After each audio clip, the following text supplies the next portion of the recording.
The Power of Tantra by Dr. Narayan Dutt Shrimali.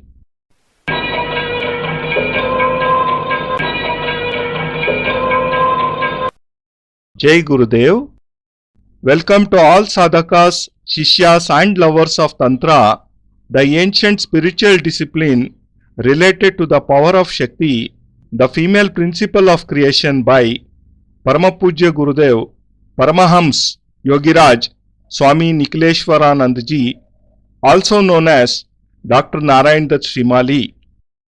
Foreword is given by Pujaniya Burbua Babaji, who is a spiritual saint and an accomplished tantric with a worldwide reputation. He is highly respected in the spiritual as well as tantric circles. Babaji was the main source of inspiration behind the great tantric convention at Kamakhya, the seat of Kamakhya Devi, the deity of Tantra. His was the greatest contribution together distinguished tantrics and mantrics on one platform for the tantric convention. Introduction and narration is given by Gurubai Yogi Gyananandji, who was a participant and an eyewitness of the tantric convention. The English commentary of this work, along with Kannada and Telugu versions, I am offering at the lotus feet of Paramapujya Gurudev. Todiyam vastu nikilam tubhyamevam samarpayet. With love and gratitude, Jai Gurudev and all glory to Gurudev, Guruji Nikhil Sachidananda.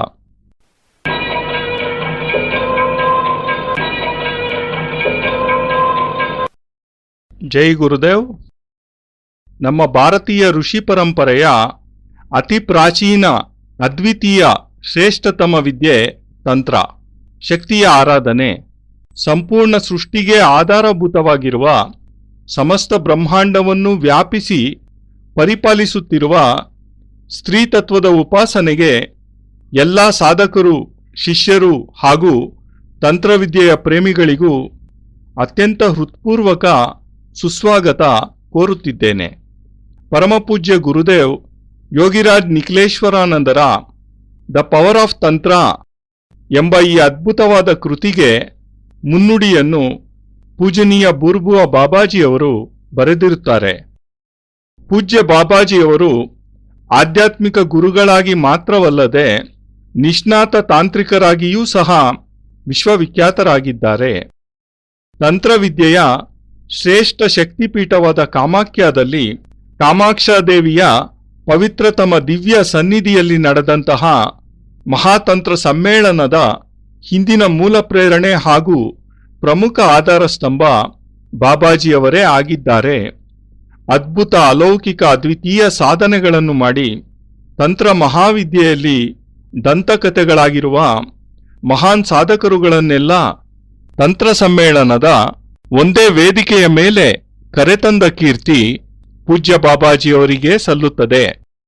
ಈ ಅಮೋಘ ಕೃತಿಯ ಪ್ರಾರಂಭಿಕ ವ್ಯಾಖ್ಯಾನವನ್ನು ತಂತ್ರ ಸಮ್ಮೇಳನದಲ್ಲಿ ಭಾಗವಹಿಸಿ ಅಲ್ಲಿನ ಅದ್ಭುತ ಅಲೌಕಿಕ ವಿದ್ಯಮಾನಗಳ ಪ್ರತ್ಯಕ್ಷದರ್ಶಿಯಾದ ಆತ್ಮೀಯ ಗುರುಬಾಯಿಗಳಾದ ಯೋಗಿ ಜ್ಞಾನಾನಂದರು ಮಾಡಿದ್ದಾರೆ.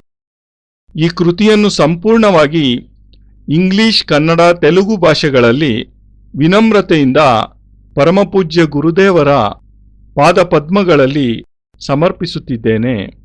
ತ್ವದೀಯಂ ವಸ್ತು ನಿಖಿಲಂ ತುಭ್ಯಮೇವಂ ಸಮರ್ಪಯೇತ್. ಜೈ ಗುರುದೇವ್. ಗುರುದೇವರ ಕೀರ್ತಿ ಅಜರಾಮರವಾಗಿ ಉಳಿಯಲಿ. ಜೈ Gurudev. All glory to Gurudev. With love and gratitude. ಪ್ರೀತಿ ಮತ್ತು ಕೃತಜ್ಞತೆಯೊಂದಿಗೆ ಗುರೂಜಿ ನಿಖಿಲ್ ಸಚ್ಚಿದಾನಂದ.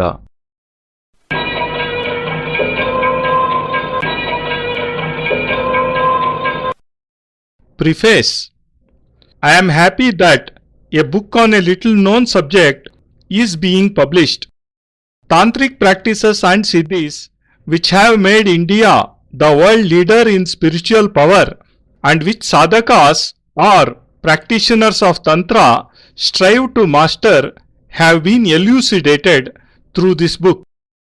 The details of the siddhis and sadhanas have been given here lucidly. I have reproduced here, unedited, all the letters related to the subject that I was able to obtain. Therefore, neither the publisher nor the author or compiler is responsible for the success or failure of these siddhis. Sadhakas, desirous of practicing them, may use their own judgment and wisdom. Sadhana is a difficult pursuit. The siddhis and sadhanas given in this book are authentic, but ultimately it is only the sadhaka's own enduring capacity, power and wisdom which are responsible for their success or failure. One's failure in a sadhana may be attributed to his own inadequacy. The publisher's interest and enthusiasm have enabled the book to come out with an attractive get-up, and they deserve to be thanked. The episodes narrated in this book are a pleasant blending of facts and imagination. They bring out the total personality of Dr. Srimali. I mention his name with all respect as he is my Guru and dedicate this little book to him with humility and deep gratitude. Yogi Gnanananda.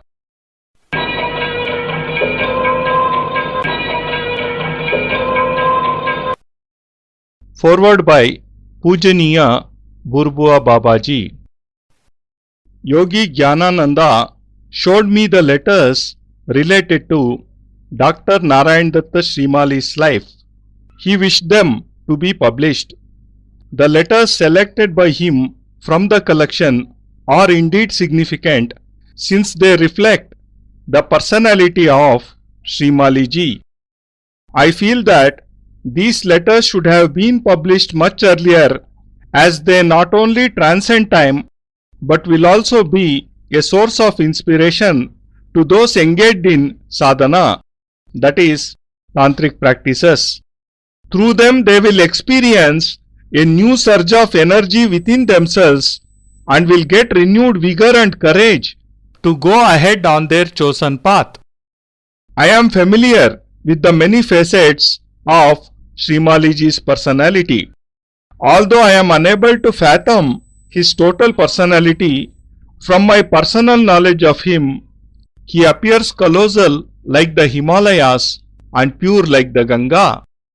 He has lived his life fully and has enjoyed every moment of it. I am amazed how an individual could have attained so many dimensions of sadhana, but there he is, a living example of this achievement. He has elucidated the original form of Vedic mantras and through their basic sounds transports us back to the era of their creation. He got these original sounds recorded on tape, and this in itself is a monumental work. These tapes are worth preserving for the coming generations. From these they will know how sages recited the Vedas in ascending and descending notes, leaving an indelible impression on the mind. Being a disciple of Sarvashrestha Yogiraj Sri Sachidananda is the greatest honor and good fortune today, and this honor belongs to Srimali ji. Yogiraj is one of the founders of the Siddhashrama, and the entire world is indebted to him today. For sadhakas, practitioners like us, it is a rare good fortune even to be able to have a glimpse of him. The fact that Srimali ji is his disciple speaks of his extraordinary personality. He is the favorite disciple of Sachidananda ji, and in him we have found the very embodiment of the mantras. Yogi Jnanananda has given here vignettes of the Tantric convention held at Kamakhya. The rare and difficult sadhana performed by Srimali ji at the convention was unique. I was already familiar with the tantric aspect of him, and it would be no exaggeration to call him the modern Gorakhnath. I do not find myself competent enough to write about him. Although I am older in age, one superior in knowledge is Jnanavruddha, ripe in wisdom. I therefore pay my homage to him. The troubles and travails he has gone through in his life are tremendous. He has tried to make every moment of his life meaningful. He has not lived just for the sake of living. In Tantrism, he has been able to come close to persons like Trijata Agori. This is not of little significance. I am aware of Srimaliji's temperament. He is a shy person. He does not like to talk about himself, nor does he like to hear his praises. If, however, these letters do not get published, it would amount to depriving the practitioners of Tantra of something valuable. Along with these letters, others related to rare sadhanas are being published here. From these, one learns that if sadhana is done the proper way, it undoubtedly yields results. Practitioners can benefit from these too. Srimaliji is active even today and is happy bestowing his knowledge on his disciples. This is evident from his letters. My feelings towards him are of humility, and I pray to God to grant him a long family life to enable the society to benefit from him. May he live long and continue to inspire us. Burbua Baba.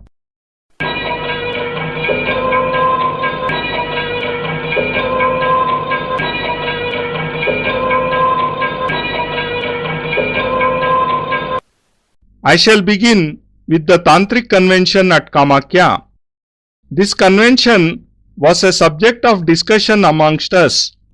For those who believed in Tantra and knew about Tantric practices, this was an unprecedented opportunity as the convention was to be held at the seat of Kamakhya, the deity of Tantra.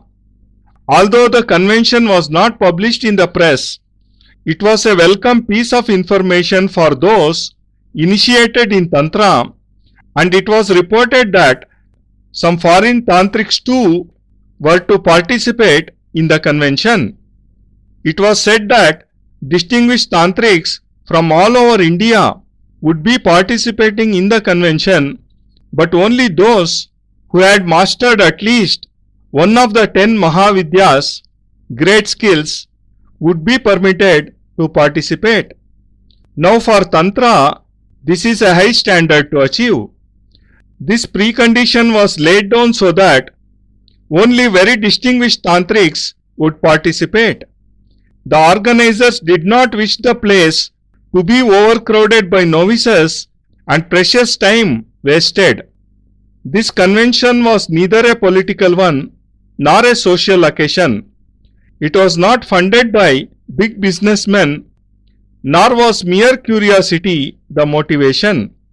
The only objective was to explore the possible contribution that could be made by tantrics in the changing social conditions and find the ways in which they could benefit the society.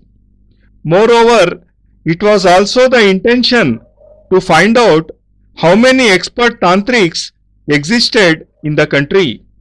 The media employed to achieve this purpose reached tantrics and yogis living in the distant Himalayas. By tantrics, I do not mean only practicing tantrics, but also those who had mastered the mantra shastra. In other words, this convention was aimed as an interaction between great mantra shastris, masters of mantras, and tantra shastris, masters of tantra. The matter had been under consideration for a year.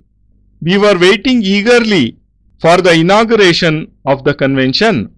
It was a 10-day affair, and all those distinguished in this area had been contacted. Happily, most of the invitees had consented to attend.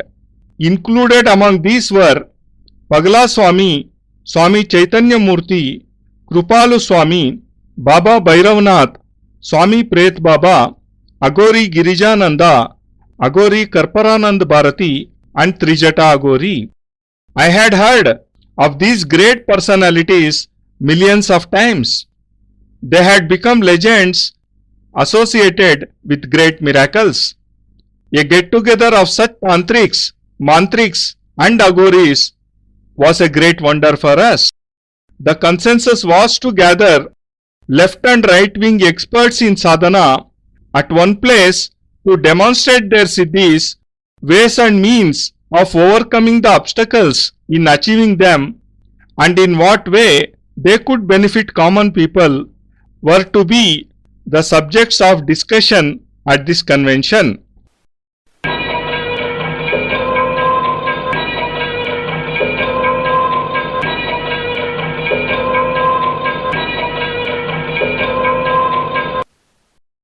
Bharat ನಮ್ಮ ದೇಶ ಇಡೀ ವಿಶ್ವದ ಕಣ್ಮಣಿ. ಭಾರತೀಯ ಸಭ್ಯತೆ ಹಾಗೂ ಸಂಸ್ಕೃತಿ ಇಡೀ ವಿಶ್ವದಲ್ಲೇ ಅತ್ಯಂತ ಆದರಣೀಯ ಮತ್ತು ಅನುಕರಣೀಯ. ಭಾರತದ ಅತ್ಯಂತ ಪವಿತ್ರತಮ ಪ್ರತಿಷ್ಠಿತ ಶಕ್ತಿಪೀಠ ಕಾಮಾಖ್ಯ, ಅತ್ಯಂತ ಗೋಪನೀಯ ವಿಶಿಷ್ಟ ತಂತ್ರವಿದ್ಯೆಯ ತವರೂರು. ಅಲ್ಲಿ ಇಡೀ ಹಿಮಾಲಯದ ತಂತ್ರವಿದ್ಯೆಯ ಮಹಾನ್ ಸಾಧಕರಿಂದ ಅದ್ವಿತೀಯ ಅಭೂತಪೂರ್ವ ಅಲೌಕಿಕ ಮಹಾತಂತ್ರ ಸಮ್ಮೇಳನದ ಬೃಹತ್ ಆಯೋಜನೆ. ಭಾರತದ ಕಳೆದ 5,000 ವರ್ಷಗಳ ಇತಿಹಾಸದಲ್ಲಿ ಪ್ರಪ್ರಥಮವಾಗಿ ಆಯೋಜಿತವಾದ ಮಹಾತಂತ್ರ ಸಮ್ಮೇಳನ. ಸಮ್ಮೇಳನದ ಮೂಲ ಉದ್ದೇಶ ಲುಪ್ತವಾಗುತ್ತಿರುವ ತಂತ್ರವಿದ್ಯೆಯನ್ನು ಪುನಶ್ಚೇತನಗೊಳಿಸಿ ಸಮಾಜದ ಸರ್ವತೋಮುಖ ಅಭಿವೃದ್ಧಿಗೆ ತಂತ್ರವಿದ್ಯೆ ಅತ್ಯಂತ ಅಗತ್ಯ ಹಾಗೂ ಅನಿವಾರ್ಯ ಎನ್ನುವುದನ್ನು ಪ್ರತಿಯೊಬ್ಬರಿಗೂ ಮನದಟ್ಟು ಮಾಡಿಕೊಡುವುದು. ತಂತ್ರವಿದ್ಯೆಯ ಬಗ್ಗೆ ಜನರಲ್ಲಿ ಕಳೆದ 100 ವರ್ಷಗಳಿಂದ ಮನೆ ಮಾಡಿರುವ ಭಯವನ್ನು ನಿವಾರಿಸಿ ತಂತ್ರದ ಶ್ರೇಷ್ಠತೆ ಉಪಯುಕ್ತತೆಗಳನ್ನು ತಿಳಿಯಪಡಿಸಿ ದಿನನಿತ್ಯದ ಜೀವನದಲ್ಲಿ ಎದುರಾಗುವ ಯಾವುದೇ ಸಮಸ್ಯೆಗಳಿಗೂ ಸಹ ತಂತ್ರವಿದ್ಯೆಯಿಂದ ಪರಿಹಾರ ಕಂಡುಕೊಳ್ಳಬಹುದು ಎನ್ನುವ ಭರವಸೆ ಮೂಡಿಸಿ ತಂತ್ರವನ್ನು ಜೀವನದ ಅವಿಭಾಜ್ಯ ಅಂಗದಂತೆ ಸ್ವೀಕರಿಸಲು ಜನರಿಗೆ ಪ್ರೇರೇಪಣೆ ನೀಡುವುದು ಮಹಾತಂತ್ರ ಸಮ್ಮೇಳನದ ಮೂಲ ಉದ್ದೇಶ.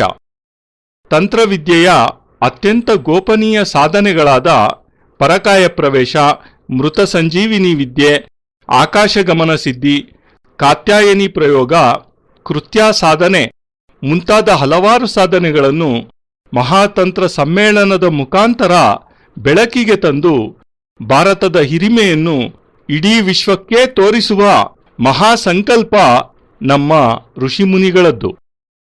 ಭಾರತದ ಅತ್ಯಂತ ಪ್ರತಿಷ್ಠಿತ ಶಕ್ತಿಪೀಠವಾದ ಕಾಮಾಖ್ಯದಲ್ಲಿ ಮಹಾತಂತ್ರ ಸಮ್ಮೇಳನ ನಡೆಯುವ ರೋಮಾಂಚಕಾರಿ ಸುದ್ದಿ ತಂತ್ರವಿದ್ಯೆಯ ಸಾಧಕರಿಗೆ, ಸಮರ್ಥಕರಿಗೆ ಹಾಗೂ ಅಭಿಮಾನಿಗಳಿಗೆ ಜೀವನದ ಅತ್ಯಂತ ಮಹತ್ವಪೂರ್ಣ ಆನಂದದಾಯಕ ಅಮೃತಗಳಿಗೆ. ಏಕೆಂದರೆ ಹಿಮಾಲಯದ ಅತ್ಯಂತ ದುರ್ಗಮ ಪ್ರದೇಶಗಳಲ್ಲಿ ಕುಳಿತು ಅಹೋರಾತ್ರಿ ತಪಸ್ಸು ಮಾಡಿ ಅತಿಗೋಪನೀಯ ರಹಸ್ಯ ಮಂತ್ರ ತಂತ್ರ ಕ್ರಿಯೆಗಳನ್ನು ಮೈಗೂಡಿಸಿಕೊಂಡು ಸಿದ್ಧತಮ ಆಚಾರ್ಯರಾದವರ ದರ್ಶನ ಭಾಗ್ಯ ಜೀವನದ ಪರಮ ಸೌಭಾಗ್ಯ. ಆದರೆ ಮಹಾತಂತ್ರ ಸಮ್ಮೇಳನದಲ್ಲಿ ಭಾಗವಹಿಸುವ ಅವಕಾಶ ಸಾಮಾನ್ಯ ಸಾಧಕರಿಗೆ, ಅಭಿಮಾನಿಗಳಿಗೆ ಅತ್ಯಂತ ದುಸ್ಸಾಧ್ಯ. ದಶಮಹಾವಿದ್ಯೆಗಳಾದ ಕಾಳಿ, ತಾರಾ, ಭುವನೇಶ್ವರಿ, ತ್ರಿಪುರ ಸುಂದರಿ, ತ್ರಿಪುರ ಭೈರವಿ, ಚಿನ್ನಮಸ್ತ, ಧೂಮಾವತಿ, ಬಗಲಾಮುಖಿ, ಮಾತಂಗಿ, ಕಮಲಾತ್ಮಿಕ ಇವುಗಳಲ್ಲಿ ಕನಿಷ್ಠ ಪಕ್ಷ ಒಂದೇ ಒಂದು ಮಹಾವಿದ್ಯೆಯಲ್ಲಿ ಪರಿಪೂರ್ಣತೆ ಹೊಂದಿದ್ದು ಆಯೋಜಕರ ಪರೀಕ್ಷೆಯಲ್ಲಿ ಉತ್ತೀರ್ಣಗೊಂಡರೆ ಮಾತ್ರ ಸಮ್ಮೇಳನದಲ್ಲಿ ಭಾಗವಹಿಸುವ ಸುವರ್ಣ ಅವಕಾಶ. ತಂತ್ರವಿದ್ಯೆಗಾಗಿ ದಶಮಹಾವಿದ್ಯೆಗಳಲ್ಲಿ ಒಂದರಲ್ಲಿ ಪೂರ್ಣತೆ ಪಡೆದು ಪರೀಕ್ಷೆಗೊಳಪಟ್ಟು ಗೆದ್ದು ಸಮ್ಮೇಳನದ ಸದಸ್ಯತ್ವ ಪಡೆಯುವುದು ಅತ್ಯಂತ ಉನ್ನತ ಮಟ್ಟದ ನಿಬಂಧನೆ. ಉದ್ದೇಶ ಸ್ಪಷ್ಟವಾಗಿದೆ. ಉನ್ನತ ಮಟ್ಟದ ಸಾಧಕರು ಮಾತ್ರ ಸಮ್ಮೇಳನದಲ್ಲಿ ಭಾಗವಹಿಸಬಹುದು. ಮಹಾತಂತ್ರ ಸಮ್ಮೇಳನ ಯಾವುದೇ ರಾಜಕೀಯ ಅಥವಾ ಸಾಮಾಜಿಕ ಕಾರ್ಯಕ್ರಮವಲ್ಲವಾದ್ದರಿಂದ ಅದಕ್ಕೆ ಯಾವುದೇ ರಾಜಕೀಯ ಪಕ್ಷಗಳಾಗಲಿ ಅಥವಾ ವ್ಯಾಪಾರಸ್ಥರಾಗಲಿ ಪ್ರಾಯೋಜಕರಿರಲಿಲ್ಲ. ಸಮ್ಮೇಳನದ ಮೂಲ ಉದ್ದೇಶ ತಾಂತ್ರಿಕರು ಹಾಗೂ ತಂತ್ರವಿದ್ಯೆಯಿಂದ ಸಮಾಜದ ಸರ್ವತೋಭಿಮುಖ ಅಭಿವೃದ್ಧಿ ಸಾಧ್ಯತೆಯನ್ನು ದೃಢಪಡಿಸುವುದು ಮಾತ್ರವಲ್ಲದೆ ಎಷ್ಟು ಮಂದಿ ಸಿದ್ಧತಮ ಆಚಾರ್ಯರು ಮಂತ್ರ ಹಾಗೂ ತಂತ್ರ ಕ್ಷೇತ್ರದಲ್ಲಿ ತೊಡಗಿದ್ದಾರೆ ಎಂಬುದನ್ನು ಕಂಡುಹಿಡಿದು ಅವರೆಲ್ಲರನ್ನೂ ಅತ್ಯಂತ ಗೌರವಪೂರ್ವಕವಾಗಿ ಸಮ್ಮೇಳನಕ್ಕೆ ಆಹ್ವಾನಿಸಿ ಆದರಿಸಿ ಸತ್ಕರಿಸುವುದು. ಅದಕ್ಕಾಗಿಯೇ ಒಂದು ನಿಯೋಗವನ್ನು ಆಯೋಜಿಸಿ ಹಿಮಾಲಯದ ಮೂಲೆ ಮೂಲೆಗಳಲ್ಲೂ ಸಂಚರಿಸಿ ವಿಚಾರಿಸಿ ಮಾಹಿತಿ ಸಂಗ್ರಹಿಸಿ ಮಂತ್ರ ಯಂತ್ರ ತಂತ್ರಕ್ಷೇತ್ರಗಳ ಮಹಾನ್ ಸಾಧಕರೆಲ್ಲರಿಗೂ ವಿಶೇಷ ಆಹ್ವಾನ ನೀಡಲಾಯಿತು. ಹಿಮಾಲಯದಲ್ಲೇ ವಾಸ ಮಾಡುತ್ತಾ ಸಾಧನೆ ಸಿದ್ಧಿಗಳನ್ನು ಪಡೆದಿರುವ ಫಾರಿನ್ ತಾಂತ್ರಿಕರಿಗೂ ಸಹ ಮಹಾತಂತ್ರ ಸಮ್ಮೇಳನದಲ್ಲಿ ಭಾಗಿಯಾಗುವ ಸುವರ್ಣಾವಕಾಶವನ್ನು ನೀಡಲಾಯಿತು. ಮಂತ್ರಶಾಸ್ತ್ರಜ್ಞರು ಹಾಗೂ ತಾಂತ್ರಿಕರು ತಮ್ಮ ತಮ್ಮ ವಿಚಾರಧಾರೆಯನ್ನು ಸ್ನೇಹಮಯ ವಾತಾವರಣದಲ್ಲಿ ಮುಕ್ತವಾಗಿ ಚರ್ಚಿಸಲು ನಿಷ್ಕರ್ಷೆ ಮಾಡಲು ವೇದಿಕೆಯನ್ನು ಸಜ್ಜುಗೊಳಿಸಲಾಯಿತು. ಮಹಾತಂತ್ರ ಸಮ್ಮೇಳನ 10 ದಿನಗಳ ಕಾರ್ಯಕ್ರಮವಾಗಿದ್ದು ಮಂತ್ರ ಯಂತ್ರ ತಂತ್ರಕ್ಷೇತ್ರದ ಮಹಿಮಾನ್ವಿತರೆಲ್ಲರನ್ನೂ ಸಂಪರ್ಕಿಸಿ ವಿಶೇಷವಾಗಿ ಆಹ್ವಾನಿಸಲಾಯಿತು. ತಂತ್ರ ಸಮ್ಮೇಳನದ ವಿಶೇಷ ಆಹ್ವಾನವನ್ನು ಅತ್ಯಂತ ಆನಂದಿತರಾಗಿ ಸ್ವೀಕರಿಸಿ ಖಂಡಿತ ಬಂದೇ ಬರುತ್ತೇವೆಂದು ವಾಗ್ದಾನ ಮಾಡಿದ ಮಂತ್ರ ತಂತ್ರಕ್ಷೇತ್ರದ ಮಹಾನ್ ದಿಗ್ಗಜರು ಶ್ರೀಯುತ ಪಗಲಾಸ್ವಾಮಿ, ಸ್ವಾಮಿ ಚೈತನ್ಯಮೂರ್ತಿ, ಕೃಪಾಳು ಸ್ವಾಮಿ, ಬಾಬಾ ಭೈರವನಾಥ್, ಸ್ವಾಮಿ ಪ್ರೇತ್ ಬಾಬಾ, ಅಗೋರಿ ಗಿರಿಜಾನಂದ, ಅಗೋರಿ ಕರ್ಪರಾನಂದ ಭಾರತಿ ಹಾಗೂ ಮೃತ ಸಂಜೀವಿನಿ ವಿದ್ಯೆಯಲ್ಲಿ ಸಿದ್ಧಹಸ್ತರಾದ ತ್ರಿಜಟಾ Aghori.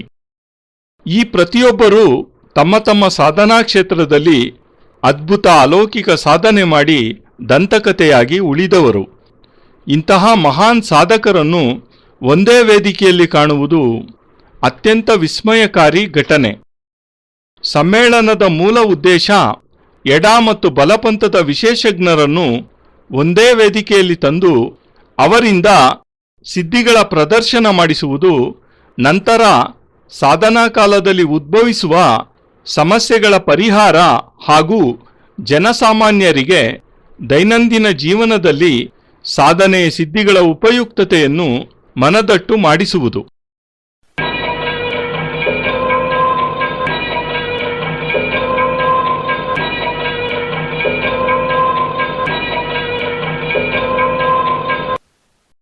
Moreover, this was the first time in 5000 years that sadhakas, tantrics, mantriks and yogis of such great distinction were to assemble at one place. The efforts made by some yogis in this direction were indeed laudable. It was only due to their efforts that the impossible had been achieved. Yogis in remote spots in the Himalayas could be approached and persuaded to attend the convention. Efforts were made not to over-publicize this convention and to keep away onlookers and curious spectators from thronging the place. This could have led to chaos, and the very objective of the convention would have been defeated. Moreover, the sadhakas had to be assured that they would not be expected to appear before common people and demonstrate their siddhis. They were right in their own way, and it was only proper that the dignity of this extraordinary gathering was maintained and the prestige of the distinguished participants suffered in no way.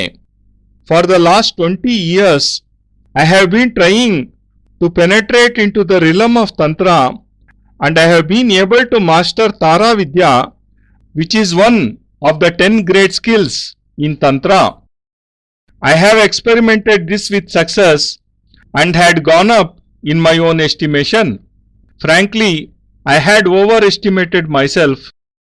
But after participating in this convention, I realized how little I knew and that I was nowhere when compared to the great accomplishments of the participating sadhakas. I am not even worth a particle of dust. I cannot reach their heights even if I learnt at their feet for hundreds of years. I was permitted to attend the convention only after I had gone through difficult tests in Tara Sadhana. I learnt in this convention what I had not in 20 years. It was perhaps a reward for some good deeds I might have done in my present and past lives. If Tantra and Mantra still exist in this country today, it is only because of some of the great sadhakas.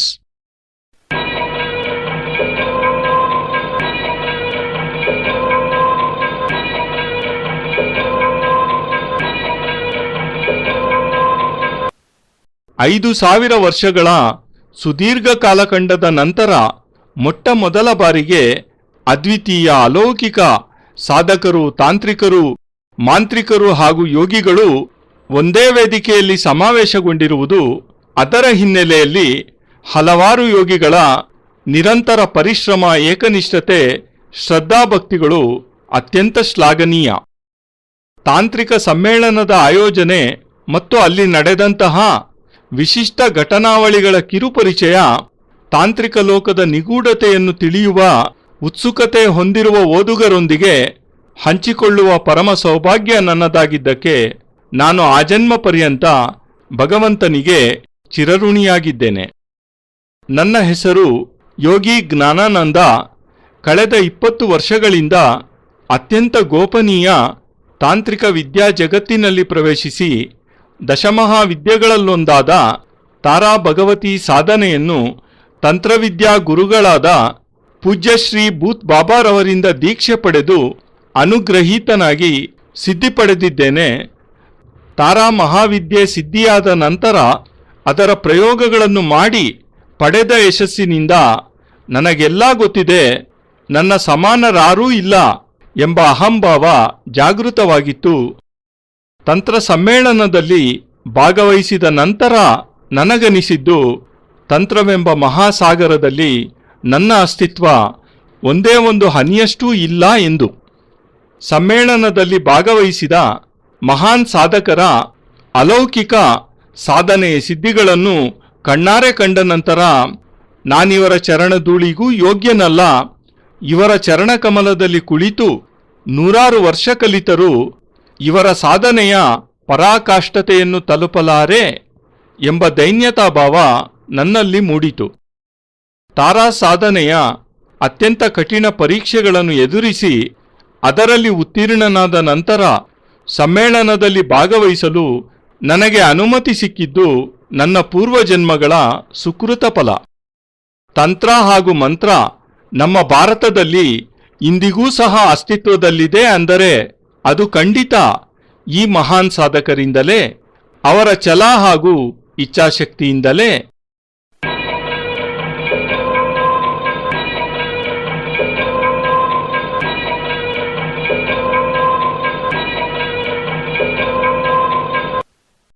ನಾರಾಯಣೋತ್ವಂ ನಿಖಿಲೇಶ್ವರೋತ್ವಂ ಮಾತಾ ಪಿತಾ ಗುರು ಆತ್ಮಾ ತ್ವಮೇವಂ ಬ್ರಹ್ಮಾ ತ್ವಂ ವಿಷ್ಣುರುದ್ರ ತ್ವಮೇವಂ ಸಿದ್ಧಾಶ್ರಮೋ ತ್ವಂ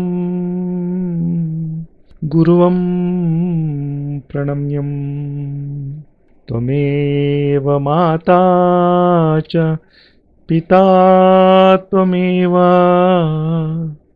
ತ್ವಮೇವ ಬಂಧುಶ್ಚ ಸಖಾ ತ್ವಮೇವ ತ್ವಮೇವ ವಿದ್ಯಾ ದ್ರವಿಣಂ ತ್ವಮೇವ ತ್ವಮೇವ ಸರ್ವಂ ಮಮ ದೇವ ದೇವಾ ತ್ವದೀಯಂ ವಸ್ತು ನಿಖಿಲಂ ತುಭ್ಯಮೇವಂ ಸಮರ್ಪಯೇತ್ ಜೈ ಗುರುದೇವ್. ಪರಮಪೂಜ್ಯ ಗುರುದೇವ್ ಯೋಗಿರಾಜ್ ಸ್ವಾಮಿ ನಿಖಿಲೇಶ್ವರಾನಂದಜಿ ಮಹಾರಾಜರ ಪವಿತ್ರತಮ ದಿವ್ಯ ಚರಣಾರವಿಂದಗಳಲ್ಲಿ ಸಪ್ರೇಮಪೂರ್ವಕ ಸಮರ್ಪಣೆ ಈ ಭಾವಾನುವಾದ. ಅತ್ಯಂತ ಕೃತಜ್ಞತಾಪೂರ್ವಕವಾಗಿ ಗುರೂಜಿ ನಿಖಿಲ್ ಸಚ್ಚಿದಾನಂದ.